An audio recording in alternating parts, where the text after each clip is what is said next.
Okay, so in our last video we left off where we created a bunch of questions, and now we need to decide what we're going to do with those questions.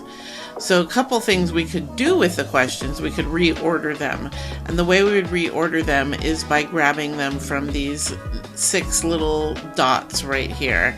So it's easier if I just raise this one up. Okay, so if I want to switch the order, it can be a little bit frustrating. So the order in which I'm showing you how to do things is correct, but if you need to for some reason reorder the questions, it just can be a little bit cumbersome. Just gotta click your mouse and finesse it enough so that you can get the question where you'd like it to be in the correct order. Alright, next thing I want us to look at here is I'd like us to look at the settings. Okay, I'm clicking on settings.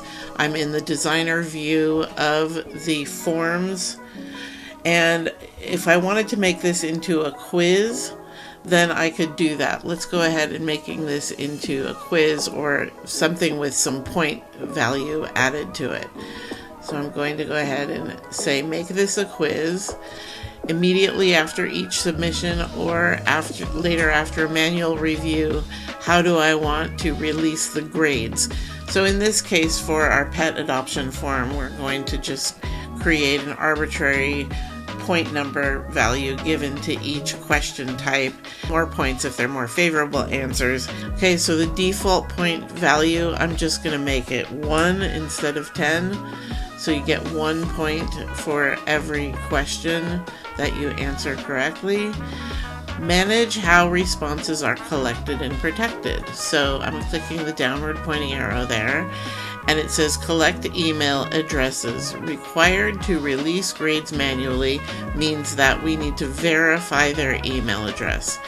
So if we are sending this form out to folks who may or may not have a Gmail account, they can certainly answer the form, but we may or may not be able to verify their email address. So it's better to turn this off and say do not collect, just because it makes it easier for the form to be able to be fill outable by everyone. Allow response editing. Do you want your respondents to be able to go back and correct their answer? That would be turning that on or turning that off. I'm leaving it off for right now. And just one response is perfectly fine for this particular form. This would be if I wanted somebody to fill out the form over and over again for, I don't know, a raffle or something like that. Alright, and I'm clicking on the presentation. So the first thing we see here is form presentation, show progress bar. So if somebody is filling this form out and they're thinking, wow, this is a really long form, they can look up at the top or the bottom of their form and see that progress bar to see how much further they have to go on the form. So hopefully they won't just ditch out of the form. They'll see that they don't have much further to go, and they'll be able to fill out the rest of the form. Shuffle question order, we definitely don't want that, but if you were giving a very confidential type of quiz, you might want to shuffle the question order, or for people not cheating, etc. This one I think is important to note. Confirmation message. So at the end, after your person has filled out the form, what do you want the form to say? And right now it just says your response has been recorded. I think it's nice to be a little bit more personal about that and say something like, thank you for your interest in our adoptions. We will get back to you soon. And then if you wanted to, at the end here, you could have a web address or something that you might want to put there to have them go to someplace else when they're finished with their form, but that's not necessary. If you'd like to click if you're finished with this, go ahead and click the save button.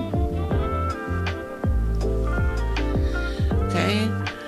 And Show link to submit another response. We're leaving that limit of one response per person. Do I want my respondents to review this result summary? I'm going to say no on that one.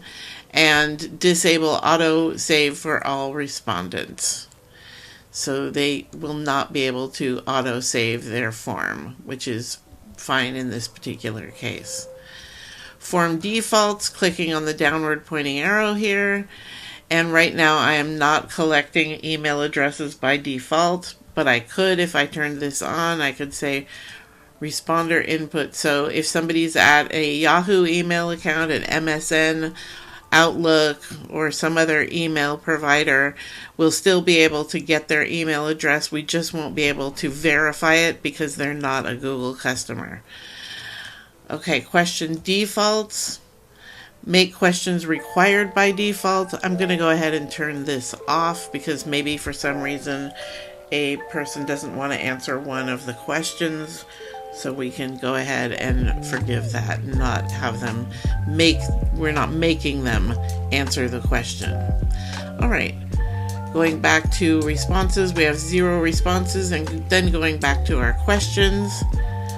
Okay, this is what our adoption form looks like. Good. Now let's go ahead and turn this into a quiz. So I'm going to go ahead and close this tab, which takes us back to our designer mode. And I'd like to turn some of these into quiz questions. Okay, so they're going to get, just to make this form clear, we are going to go ahead and say that they get 1 point for each other animal they have in the house. Actually, dogs, cats, turtles, rabbits, and guinea pigs. So I'm just clicking on all of the correct answers in this case. Okay, and click done. Do you have an outdoor space for your pet? So we'll give them 1 point if they do have outdoor space, 0 points if they don't have an outdoor space. Okay, so answer key going to be 1 point for yes, you have an outdoor space, and 0 points for no. I'm going to say add answer feedback. And an incorrect answer in this case. Sorry, you must have a small space for your new pet to go outside. Of course, this would only relate to dogs, so. Okay. So if they get the wrong answer, they'll get a little bit of feedback. That's a feedback for incorrect answer. And thanks for watching.